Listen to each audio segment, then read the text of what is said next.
కాకరకాయని ఇలా కనుక ఫ్రై చేసుకుని తింటే ఒక్క మెతుకు కూడా వదలకుండా తినేయచ్చు. సో అది ఎలాగో చూద్దాము. మనం ఫ్రెష్గా మన దొడ్లో కాసిన కాకరకాయలు అనమాట ఇవి. సో మీరుండేది రెంట్ హౌస్ అంటున్నారు కదా, అక్కడ కూడా కాకరకాయలని పండించేస్తున్నారా అని అనుకోకండి, ఇంటి పక్కన వాళ్ళు ఇచ్చినాయి.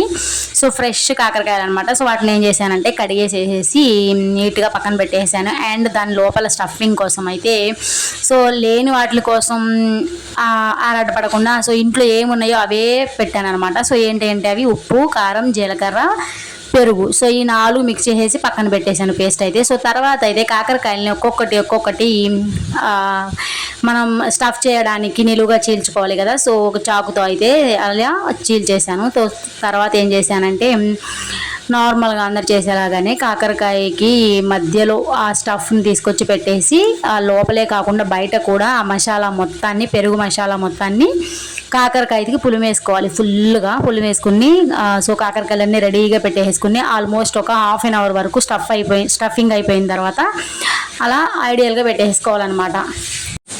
అలా ఐడియల్గా పెట్టుకున్న తర్వాత కొంచెం ఏమవుతుందంటే ఆ మసాలా అనేది కాకరకాయ మొత్తకి పట్టించేస్తుంది బాగా. సో తినేటప్పుడు చాలా టేస్ట్ బాగుంటుంది అనమాట.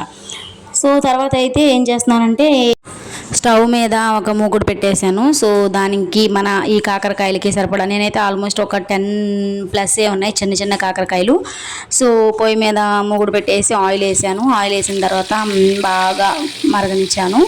తర్వాత ఒక్కొక్కటి మనం మసాలా పట్టించేసిన కాకరకాయలు వేసేసాను. సో వాటి తొడిమెలు నేను తీయలేదు. సో బాగుంటాయి అనమాట అవి కూడా, అంటే పట్టుకోవడానికి బాగుంటాయి మనం తినేటప్పుడు. సో తర్వాత ఏం చేశానంటే కొంచెం గరం మసాలా వేసాను. వేసిన తర్వాత నార్మల్గా సిమ్లో పెట్టేసి మీడియం ఫ్లేమ్ కానీ సిమ్ కానీ పెట్టేసి మగ్గనివ్వాలి. సో అనమాట. అండ్ ఈ కాకరకాయలో నేను కాంబినేషన్గా ఫ్రైకి పక్కన అయితే పప్పుచారు కాసేస్తున్నాను. సో పప్పుచారుకి కాకరకాయ ఫ్రై కాయలుగా చాలా అంటే చాలా బాగుంటుంది టేస్ట్. ఒక్కసారి ట్రై చేయండి మీరు ఎప్పుడైనా. సో ఈ పెరుగు వేయడం వల్ల యూజ్ ఏంటంటే కాకరకాయలో మనకి కాకరకాయ వేడన్న అపోహ అందరికీ ఉంటుంది కాబట్టి సో ఆ వేడికి పెరుగు మనకి చల్లదనాన్ని ఇస్తుంది. ఇంకొకటి ఏంటంటే కొంచెం చేదు కూడా మనకి తగ్గినట్టు అనిపిస్తుంది. కాయగా తినేటప్పుడు చేదు అనిపించలేదు, చాలా బాగుంది అసలు.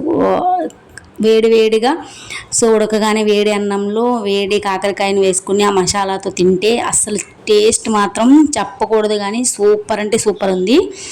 సో ఇంకా కాంబినేషన్కి నేను పప్పుచారు కాసాను కదా, సో అందులో కూడా టేస్ట్ అయితే అదిరిపోయింది అనమాట.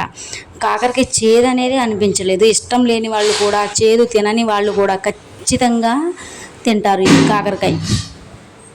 మీలో ఎవరైనా ఇలాంటి డిఫరెంట్గా పెరుగుతో మసాలా కాకరకాయ వేపుని ట్రై చేశారా? ఎప్పుడైనా ట్రై చేస్తే మాత్రం ఖచ్చితంగా కామెంట్ చేయండి. ట్రై చేయని వాళ్ళు మాత్రం గ్యారంటీగా ఇంట్లో అయితే ట్రై చేయండి, చాలా హెల్తీ కూడా.